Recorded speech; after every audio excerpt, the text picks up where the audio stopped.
Assalamualaikum warahmatullahi wabarakatuh. Alhamdulillahi rabbil alamin. Wa bihi nasta'inu ala umuri dunya waddin. Ashhadu an la ilaha illallah wahdahu la syarikalah. Wa ashhadu anna Muhammadan abduhu wa rasuluh. Allahumma salli wa sallim ala nabiyyina Muhammad wa ala alihi wa ashabihi ajma'in. Rabbi shrah li sadri wa yassir li amri wahlul 'uqdatam min lisani yafqahu qawli, amma ba'du. Bapak Ibu jamaah kuliah subuh yang dirahmati Allah, pada kesempatan ini kita akan bahas tentang satu akhlak, mengingatkan kembali bahwa kita ini dilarang untuk memantaskan diri bahwa kita ini sudah pasti masuk surga, sedangkan yang lain masuk neraka, atau merasa bahwa kita ini sudah baik, banyak amal, yang lainnya itu masih rendah atau merendahkan orang lain. Ada satu riwayat yang sudah pernah kita dengar dan sudah masyhur. Imam Ahmad itu meriwayatkan bahwa ada seseorang yang menyatakan kepada seorang pendosa, ada orang dia sudah pendosa gitu. Dia mengatakan terakhir, demi Allah, Allah tidak akan mengampuni dirimu itu, atau Allah tidak akan memasukkanmu ke surga. Jadi itu ucapan seseorang kepada saudaranya. Dalam satu riwayat itu disebutkan bahwa dia suka ngajak saudaranya yang berdosa itu untuk kembali ke jalan yang benar, terus berulang. Tapi rupa-rupanya dia tidak sabar, karena yang diajak ini suka ngalenyep, suka mengentengkan gitu. Dan yang terakhir dia tidak sabar lalu mengatakan, demi Allah, Allah tidak akan mengampuni dosamu dan kamu tidak akan pernah dimasukkan ke surga, katanya. Dia menyatakan begitu sama saudaranya. Dan disebutkan bahwa ternyata saudaranya yang berdosa ini beberapa tahun sebelum meninggal dunia dia bertaubat sungguhan. Tapi saudaranya ini sudah merasa dirinya sudah benar dan mengatakan, kamu tidak akan pernah diampuni dan kamu tidak akan masuk surga. Maka lalu Allah Subhanahu wa ta'ala mengutus malaikat untuk mencabut arwah keduanya. Dan ketika di persidangan akhirat, Allah berkata kepada yang pernah berdosa ini atau pendosa ini, pergilah kamu dan masuklah kamu ke surga dengan rahmatku. Lalu dia berkata kepada seseorang lagi yang satunya itu, yang pernah mengatakan, kamu nggak akan diampuni Allah dan akan masuk surga, tidak akan pernah masuk surga. Dikatakan kepadanya, akunta bi aliman, akunta ala ma fi yadi qadira, idhabu bihi ilan nar. Apakah kamu lebih mengetahui daripada aku? Apakah engkau berkuasa atas apa yang ada di tanganku? Lalu Allah berkata, bawalah dia ke neraka. Maka Rasulullah SAW bersabda, fawalladhi nafsu abil qasim biyadihi latakallama bil kalimati au baqat dunyahu wa akhiratahu. Demi Rabb yang jiwa Abul Qasim berada di tangannya, sungguh dia telah mengucapkan satu kalimat yang menghancurkan dunia dan akhiratnya. Hadis riwayat Ahmad, Abu Daud, Ibnu Hibban. Jadi kata Rasulullah SAW, orang ini sudah menghancurkan persoalan dunia dan akhiratnya gara-gara dia mengucapkan, kamu tak kira siapa orang, tak kira masuk surga. Karena dari saking mangkalnya dia tidak berhasil dalam dakwahnya. Lalu kemudian dia tidak sabar lalu mengatakan begitu. Orang ini, kata Rasulullah, telah mengucapkan satu kalimat yang menghancurkan dunia dan akhiratnya. Ini untuk pelajaran buat kita untuk berhati-hati, tidak memantaskan bahwa diri kita ini yang masuk surga, yang lainnya sudah neraka. Kita sudah banyak amal dan bagus amalnya, yang lain itu masih rendah, banyak dosa. Jamaah yang dirahmati Allah, Syekh Abdurrahman bin Nasir As-Sa'di itu dalam kitab Bahjatu Qulubil Abrarnya itu mengutip satu hadis Nabi SAW berkaitan dengan kita ini. An Abdullah bin Umar radhiyallahu anhu qala Rasulullah sallallahu alaihi wasallam, innaman nas kal iblil mi'ah la takadu tajidu fiha rahilatan. Muttafaq alaih. Dari Abdullah bin Umar radhiyallahu anhuma berkata, Rasulullah sallallahu alaihi wasallam bersabda, hanya saja manusia itu seperti 100 unta yang engkau nyaris tidak mendapati seekor pun darinya yang dapat dijadikan sebagai tunggangan. Hadis riwayat Bukhari Muslim. Jadi hadis ini mengabarkan bahwa mencari orang yang sempurna itu, mencari orang yang sempurna atau mendekati sempurna itu sulit, sungguh sangat sedikit, sangat sulit. Jadi hadis ini memberikan gambaran manusia itu seperti 100 unta yang kau nyaris tidak mendapati seekor pun dirinya yang dapat dijadikan sebagai tunggangan.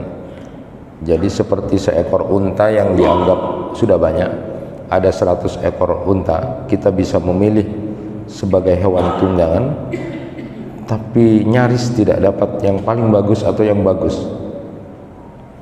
Jadi ini gambaran bahwa mencari manusia yang sempurna atau mendekati sempurna itu sungguh sangat sedikit atau sulit.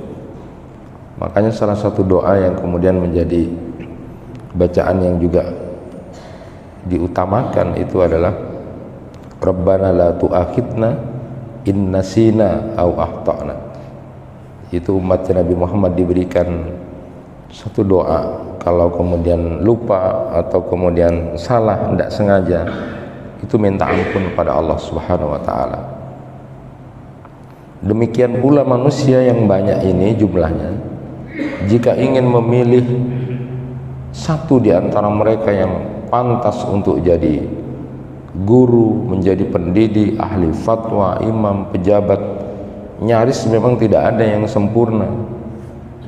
Dan kemudian dipastikan ya, karena manusia memang tidak lepas dari perbuatan salah, perbuatan yang tidak pantas kadang-kadang, dan itu adalah bagian dari bentuk kezaliman dan kebodohan, ketidaksempurnaan manusia.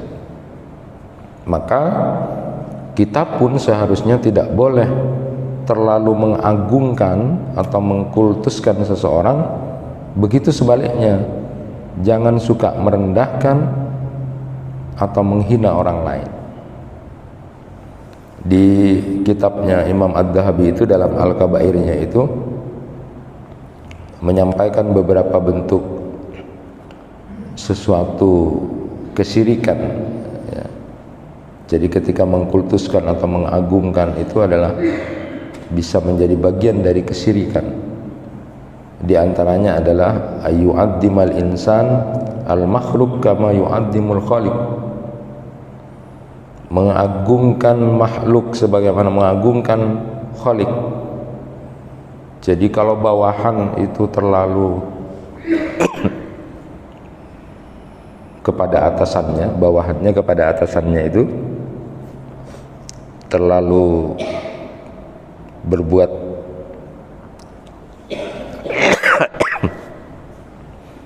untuk sebuah kepentingan, lalu mengagung-agungkan, memuji-muji kepada rajanya, kepada pimpinannya, kepada atasannya, maka itu bisa kemudian menjadi awal dia menjadi orang yang syirik. Termasuk yang mabuk cinta. Mabuk cinta itu adalah syirik mahabbah. Terlalu mencintai seseorang sehingga seolah-olah tidak ada lagi. Itu bisa menjadi syirik mahabbah. Mencintai makhluk sebagaimana kecintaannya kepada Allah. Riya, orang yang riya juga begitu. Mencintai dunia berlebihan, bersumpah dengan selain Allah. Atau banyak lagi hal-hal kesyirikan yang mungkin muncul dari pengagungan kepada makhluk itu. Oleh karena itu, suatu hari Nabi sallallahu alaihi wasallam berkhutbah, "Wahai sekalian manusia, takutlah kalian kepada syirik, karena syirik itu lembut seperti semut." Jadi perbuatan syirik itu lembut, lebih lembut dari semut yang kecil yang halus itu. Lalu kemudian berkatalah seseorang kepada beliau, kepada Nabi sallallahu alaihi wasallam, "Bagaimana ya Rasulullah kita berhati-hati pada hal itu, sementara dia lembut, lebih lembut dari semut?" Lalu Rasulullah sallallahu alaihi wasallam mengajarkan doa, "Allahumma inna na'udzubika min an nusyrika bika syai'an na'lamuhu wa nastaghfiruka lima la na'lamuhu." Ya Allah, kami berlindung pada Engkau dari syirik terhadap Engkau yang kami sadari, dan kami memohon ampun dari sesuatu yang kami tak ketahui. Itu doa yang diajarkan oleh Rasulullah SAW agar kita kemudian terhindar dari perilaku mengagungkan atau melakukan kesyirikan yang tidak sengaja dalam keseharian kita. Seperti yang saya contohkan tadi, terlalu mengagung-agungkan pimpinannya, terlalu berbaktinya model seolah-olah dia seperti orang yang hebat, mulia, lalu kemudian dia keluar dari akhlak yang sebenarnya. Termasuk diantaranya tadi orang yang riya, orang yang mencintai dunia berlebihan, bersumpah dengan selain Allah, atau kemudian syirik mahabbah, mabuk cinta, sampai seolah-olah Allah dikalahkan cintanya karena dia cinta kepada makhluk tertentu atau orang tertentu. Maka kita disuruh untuk berdoa agar terhindar dari hal semacam itu. Jadi doa itu mengajarkan berlindung dari kesyirikan, kemudian tidak perlu mengagungkan atau mengkultuskan, apalagi kemudian bertabarruk pada orang yang sudah meninggal. Yang bisa dilakukan adalah tetap berada dalam kondisi iman dan amal soleh, menjauhi dosa-dosa dan kesalahan, dan tetap berada dalam situasi lingkungan orang-orang yang baik. Jadi tetap berada dalam lingkungan orang-orang baik, itu saja. Sebagaimana doa dalam Quran surat Ali Imran ayat 53. Jadi doa yang sudah atau pernah kita baca juga, doa Quran surat Ali Imran ayat 53. Rabbana faghfir lana dzunubana wa kaffir anna sayyi'atina wa tawaffana ma'al abrar. Jadi doa ini banyak hal yang perlu untuk dikaji. Rabbana faghfir lana dzunubana, wahai Tuhan kami, ampuni dosa-dosa kami. Wa kaffir anna sayyi'atina, kemudian tutup kesalahan-kesalahan kami. Wa tawaffana ma'al abrar, dan wafatkan kami bersama orang-orang yang baik. Jadi ini sebuah doa yang menunjukkan kita memang tidak sempurna, ada dosa, ada kesalahan yang kita lakukan, dan kita pun berharap nanti kalau mati tergolong orang-orang baik atau masuk dalam golongan kelompok orang-orang yang baik. Tidak berdoa, matikan aku, sudah pasti jadi orang baik, bukan. Jadi ini bentuk perendahan, merendahkan diri kita untuk tidak sombong. Golongkan nanti kalau mati aku termasuk orang-orang yang baik saja. Tidak memantaskan bahwa pasti aku orang baik. Nah, doa ini mari kita perhatikan. Di situ ada hal yang menarik dalam doa ini, permohonan agar dosa-dosa diampuni.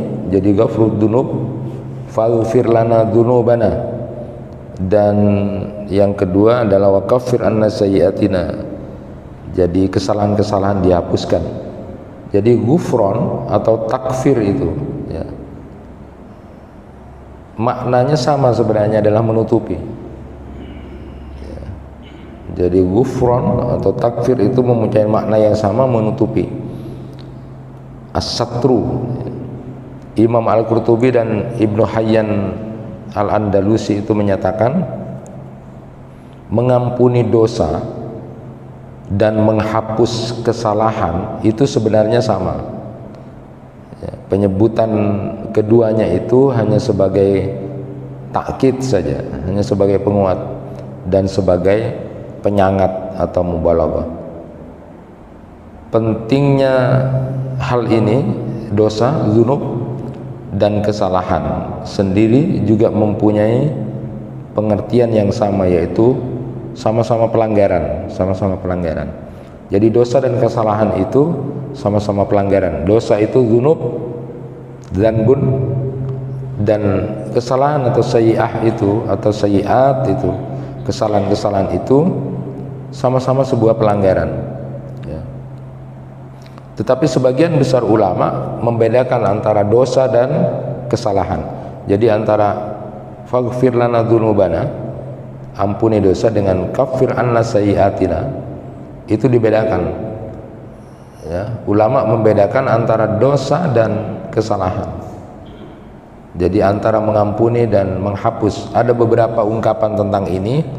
Jadi misalnya kalau adzunub itu dosa-dosa besar, maksiat masa lalu, maksiat dilakukan dengan kesadaran penuh, atau kemudian meninggalkan perintah, atau kemudian melanggar larangan, itu adalah az-dzunub.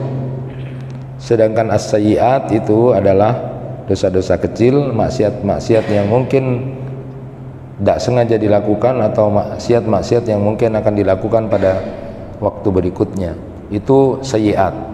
Tapi kalau az-dzunub itu adalah dosa-dosa besar atau kesalahan yang disengaja, dosa yang memang dilakukan dengan sengaja, terang-terangan. Kenapa? Karena ada alasan menyebutkan tentang itu. Kalau antara dzanbun atau adzunub itu jamaknya dosa-dosa, dengan as-sayyi'at jamak dari sayyi'ah, kesalahan-kesalahan. Yang pertama, kalau dari sisi bahasa, dzanbun itu asal katanya dari dzanab, ekor. Maksudnya adalah satu kemaksiatan yang mempunyai ekor atau mempunyai buntut dampak buruk yang panjang. Jadi dia akan dapat ancaman had, laknat dunia atau azab, maka itu adalah dosa. Sedangkan sayyi'ah dari kata su itu buruk, lawan dari hasanah. Dampak buruknya masih lebih ringan dari dzanbun itu atau dzunub itu. Makanya kemudian diperlukan ghufron, ampunan, kalau itu berkaitan dengan dosa. Hanya Allah saja yang memberikan ampunan itu. Sementara kalau kesalahan itu atau sayyi'ah itu bisa diberikan Allah, bisa juga dilakukan oleh manusia. Jadi dengan kafarat, ada misalnya orang yang berjima di waktu bulan Ramadan siang hari, melanggar sumpah dan sebagainya, itu bagian dari perbedaan itu. Dan juga memang ada perbedaan antara dosa-dosa besar dan dosa-dosa kecil. Di dalam Al-Quran disebut in tajtanibu kaba'ira ma tunhauna anhu nukaffir ankum sayyi'atikum. wa nudkhilkum mudkhalan karima. Jadi memang ada perbedaan antara dosa dengan kesalahan itu. Dan kedua-duanya sama-sama pelanggaran. Dan kita berharap diampuni dosa itu, lalu kesalahannya itu dihapuskan. Itu perbedaan antara permohonan meminta ampunan dosa, Rabbana faghfir lana dzunubana, jadi memohon ampunan terhadap dosa-dosa, karena tidak ada yang sempurna memang. Wa kaffir anna sayyiatina, lalu kemudian juga menutup kesalahan-kesalahan yang dilakukan, lalu ditutup dengan doa wa tawaffana ma'al abrar, wafatkan kami bersama dengan orang-orang yang baik atau orang-orang yang berbakti. Jadi ini menurut para ulama disebut dengan at-tadzallu, menghinakan diri, sebuah pengakuan sebagai orang yang masih banyak dosa. Dia menyadari kedudukannya di hadapan Allah dan manusia, tidak berdoa dengan sombong mengatakan wa tawaffana abrara, wa tawaffana abrara. Jadi matikan sebagai orang yang baik, yang pasti jadi orang baik. Jadi seperti ungkapan Imam Al-Alusi itu dan Imam Az-Zamakhsyari, bahwa lafaz doa wa tawaffana ma'al abrar. Jadi lafaz ini mengandung sebuah pengertian, kami bukanlah orang yang banyak berbakti kepada Allah, maka bimbinglah kami ya Allah agar mampu meniti jalan orang-orang yang berbakti kepadamu. Jika kami telah berusaha untuk meniti jalan mereka itu orang-orang yang baik, maka jadikanlah kami termasuk dalam golongan pengikut mereka, meskipun kami masih penuh atau masih jauh dari sifat-sifat kebaikan yang mereka lakukan. Itu di Ruhul Ma'ani disebutkan seperti itu. Jadi lafaz ini menyadarkan kekurangan dirinya masih jauh dari sifat sempurna.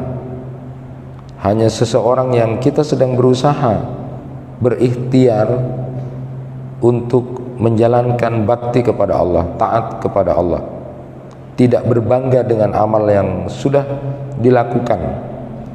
Jadi tidak membusungkan dada dan merasa bahwa kita adalah orang yang baik. Itulah kemudian mengingatkan apa yang riwayat dari hadis Nabi tadi itu, ketika Allah justru kemudian marah kepada orang yang sudah merasa pantas dirinya masuk surga dan merasa sudah menjadi orang baik, yang lain dihinakan, dia menghinakan, dia merendahkan dan sampai mengatakan kalimat yang menghancurkan dunia dan akhiratnya, kata Rasulullah, yaitu orang yang mengatakan demi Allah, Allah tidak akan pernah mengampuni kamu, kamu nggak akan masuk surga. Jadi muncul kesombongan, dan inilah yang berbahaya ketika dirinya merasa menjadi orang yang jauh lebih baik dari yang lainnya itu. Nah, bukankah memang di dalam ajaran agama kita diberikan kesempatan yang luas kepada orang-orang yang berdosa dan bersalah itu untuk bertobat kepada Allah Subhanahu wa ta'ala? Bahkan yang kita tahu adalah seorang pendosa yang kita kenal sampai membunuh 99 orang yang oleh Allah Subhanahu wa ta'ala karena kesungguhan ingin bertobat itu diampuni dosanya, walaupun dia sempurna membunuh 100 orang gara-gara datang kepada rahib yang menyatakan Allah tidak akan bisa mengampuni dosamu. Orang itu pun, rahib itu dibunuh sehingga lengkap menjadi 100. Dan ketika bertemu dengan orang alim yang benar bahwa Allah memberikan keluasan, kalau engkau bertobat dengan sungguh-sungguh Allah akan mengampuni, maka tinggalkan daerahmu, tinggalkan negerimu, hijrah ke satu tempat di mana di situ banyak orang-orang baik. Pergilah ke sana bersama orang-orang baik. Dan niat itu pun dilakukan oleh orang pendosa ini dan meninggal di pertengahan jalan. sehingga antara malaikat azab dan malaikat rahmat berebut untuk mengambil ruh orang ini. Dan ternyata setelah ditimbang lebih dekat dengan negeri yang akan dituju, di sana banyak orang baik, sehingga malaikat rahmat membawa ruh orang ini. Dan di kitabnya Syekh Adnan At-Tarsi ini yang menulis tentang mada yuhibbun Nabi sallallahu alaihi wasallam wa mada yakrahuhu, apa-apa yang disenangi Nabi dan apa-apa yang tidak disukai Nabi. Salah satu yang disukai Nabi itu adalah riwayat dari Sauban Maula Rasulullah sallallahu alaihi wasallam. Dia berkata, aku mendengar Rasulullah sallallahu alaihi wasallam bersabda, ma uhibbu annali dunya wa ma fiha bi hadhil ayah. Aku tidak suka bahwa aku memiliki dunia beserta isinya, kata Rasulullah. Aku tidak suka aku memiliki dunia beserta isinya sebagai pengganti ayat ini. Jadi inilah ayat yang termasuk disenangi oleh Rasulullah, disukai oleh Rasulullah, bahkan tidak bisa diganti dengan dunia dan isinya, kata Rasulullah. Ayat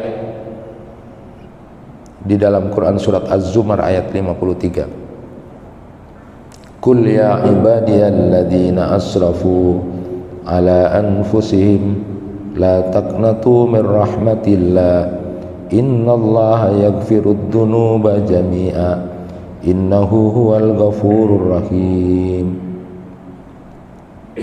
Aku tidak suka bahwa aku memiliki dunia beserta isinya sebagai pengganti ayat ini. Katakanlah, wahai hamba-hambaku yang melampaui batas terhadap diri mereka sendiri, janganlah kamu berputus asa dari rahmat Allah. Sesungguhnya Allah mengampuni dosa-dosamu semuanya. Sungguh dialah yang maha pengampun, maha penyayang. Az-Zumar ayat 53. Faqala rajulun, lantas ada seseorang yang bertanya kepada Rasulullah, ya Rasulullah, faman asraqa? Wahai Rasulullah, lalu bagaimana dengan orang yang berbuat syirik? Fasakatan Nabi sallallahu alaihi wasallam summa qala illa man asraka illa man asraka illa man asraka. Wahai Rasulullah, bagaimana dengan orang yang berbuat syirik? Nabi kemudian diam beberapa saat, lalu setelah itu beliau mengatakan, kecuali orang yang berbuat syirik, kecuali orang yang berbuat syirik, kecuali orang yang berbuat syirik. Jadi Rasulullah menjawab 3 kali. Allah mengampuni semua dosa itu. Jangan pernah merasa putus asa terhadap rahmat Allah itu, karena Allah Maha Pengampun, kecuali dosa syirik. Inilah ayat yang disukai oleh Nabi sallallahu alaihi wasallam daripada dunia dan isinya. Betapa Nabi itu sebenarnya dalam menginginkan umatnya semuanya masuk surga. Orang-orang yang berdosa pun dari umat Nabi Muhammad ingin kemudian Rasulullah berharap masuk surga. Ayo bareng-bareng masuk surga. Malah kita yang enggak.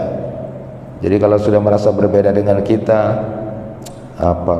ada orang tak surga, atau kita merasa lebih baik dari orang, suka merendahkan, menghina, jadi kita sudah merasa memantaskan diri dengan surga, yang lain tidak. Wong Nabi saja, Allah saja kemudian memberikan kesempatan yang luar biasa. Bahkan Nabi Muhammad menyukai ayat ini gara-gara ingin umatnya kemudian masuk surga bareng. Inilah perbedaan yang kemudian muncul. Betul memang bahwa kita diingatkan di berbagai macam ayat-ayat Al-Quran untuk kita ingat bahwa nanti di akhirat itu banyak orang yang menyesal karena perbuatan dosa dan kedurhakaannya yang dilakukan selama di dunia. Mereka semuanya kemudian ingin menebus siksaan Allah itu karena tidak kuat. Dari saking tidak kuatnya dengan siksaan Allah, mereka ingin kemudian menebus dirinya. Sampai digambarkan misalnya, walau anna lilladzina zalamu ma fil ardi jami'a wa mislahu ma'ah laftadaw bi min su'il adab yaumal qiyamah wa badalahum minallahi ma lam yakunu yahtasibun. Dan sekiranya orang-orang yang zalim itu mempunyai segala apa yang ada di bumi dan ditambah lagi sebanyak itu, niscaya mereka akan menebus dirinya dengan itu dari azab yang buruk pada hari kiamat. Dan jelaslah bagi mereka azab dari Allah yang dahulu tidak pernah mereka perkirakan. Jadi ini gambaran banyak sekali di dalam ayat-ayat Al-Quran. Orang-orang yang sudah diadab, disiksa di neraka itu, mereka semuanya pada ngomong akan nebus dengan hartanya, dengan semua yang dia miliki. Tapi itu sudah di akhirat, sudah di akhirat, jadi tidak ada gunanya, karena tidak diterima oleh Allah. Kenapa? Karena saat di dunia Allah meminta mereka jauh lebih kecil dari permintaan mereka ini sebelum mereka mati dan sebelum pintu taubat ditutup. Namun mereka tidak mau memenuhi seruan Allah ini.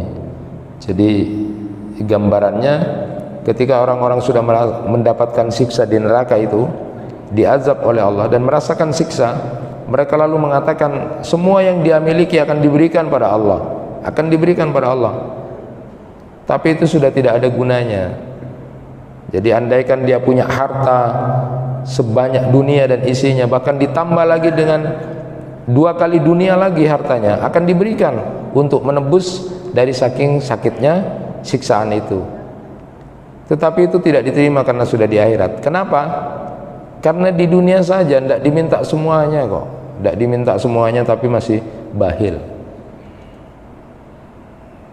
Di dunia saja diberi kesempatan diminta sedikit saja, bakhil.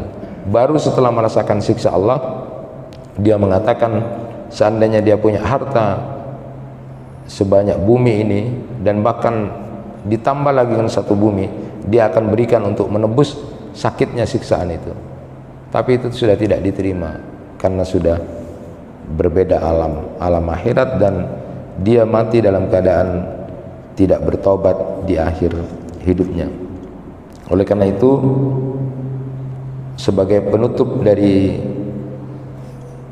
kajian kita kali ini, saya sampaikan sabda Nabi sallallahu alaihi wasallam, yu'ta birrajuli min ahlil jannah fayaqulu lahu ya ibna adam kaifa wajadta manzilak, fayaqul ay rabbi khairun manzil, fayaqul sal wa tamanna, fayaqulu ma as'alu wa ta'amanna illa an turaddi ila dunya fa'aqtula fi sabilik asra marrat lima yara min fadli syuhada min fadli syahada. Wa yu'ta birrajuli min ahlin nar fayaqulu lahu ya ibna adam kaifa wajadta manzilaka, fayaqulu ay rabb syarrun manzil, fayaqulu lahu ataftadi minhu bitala'il ardi dhahaba, fayaqul ay rabb na'am, fayaqulu kadabta qad sa'altuka aqalla min dalika wa aisara falam taf'al fayuraddu ilan nar. Nabi SAW bersabda, salah seorang penghuni surga didatangkan, lalu Allah bertanya kepadanya, wahai anak Adam, bagaimana kamu mendapati tempat tinggalmu sekarang? Ya Rabb, tempat tinggal terbaik, katanya. Lalu kemudian mintalah dan berharaplah.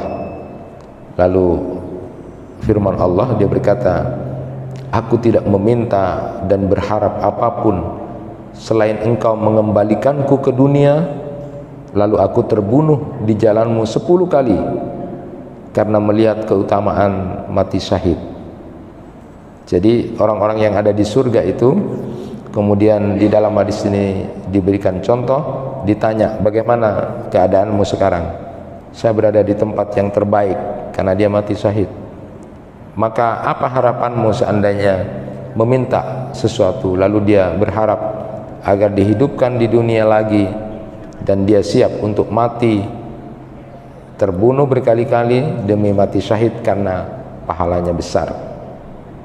Lalu didatangkan anak Adam yang ada di neraka, wahai anak Adam, lalu ditanya kepada dia, wahai anak Adam, bagaimana kamu mendapati tempat tinggalmu? Ya Rabb, tempat tinggalku buruk sekali.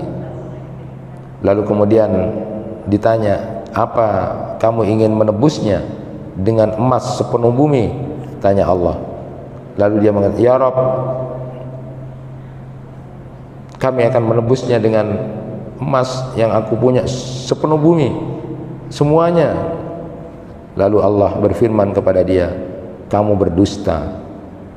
Aku dulu pernah memintamu yang lebih kecil saja dan lebih dari itu, tapi kamu tidak lakukan. Bagaimana kamu kemudian akan memberikan itu semua? Dan kemudian dia dikembalikan ke neraka. Artinya karakter seperti ini sudah ada dan muncul pada diri seseorang. Hadirin yang dirahmati Allah, apa yang kami sampaikan bisa menjadi pelajaran dari awal bahwa kita harus berhati-hati untuk tidak merasa memantaskan diri menjadi orang yang pantas masuk surga, yang lain tidak. Atau kemudian kita merasa sudah banyak amal dan jadi orang baik, yang lain rendah, masih hina dan banyak dosa, kita jauh lebih baik, karena itu akan membahayakan diri kita.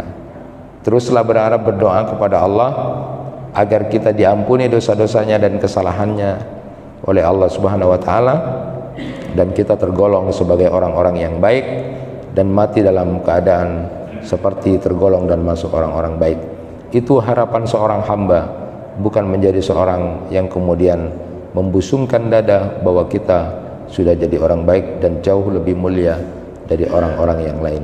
Teruslah merasa menjadi orang yang tetap butuh terhadap ampunan dari Allah dan hapusan dari kesalahan-kesalahan yang kita lakukan, karena Allah Subhanahu wa taala membuka luas kepada hamba-hambanya untuk kemudian bertobat kepada Allah. Allah pun memberikan kesempatan untuk bertobat, dan bahkan Nabi kita Nabi Muhammad sallallahu alaihi wasallam suka kepada ayat Quran surat Az-Zumar ayat 53, yang aku tidak mau itu ditukar dengan dunia dan isinya, kata Rasulullah, karena Rasulullah pun ingin kita bersama untuk masuk surga, bukan memikirkan diri kita sendiri, kelompok kita sendiri atau golongan kita sendiri, tetapi kita ingin bersama-sama sebagai umatnya Nabi Muhammad, bersama dengan Nabi Muhammad untuk masuk surga. Itu yang bisa disampaikan, mudah-mudahan bermanfaat. Kurang dan lebihnya mohon maaf. Subhanakallahumma wa bihamdika asyhadu an la ilaha illa anta astaghfiruka wa atubu ilaik. Wassalamualaikum warahmatullahi wabarakatuh.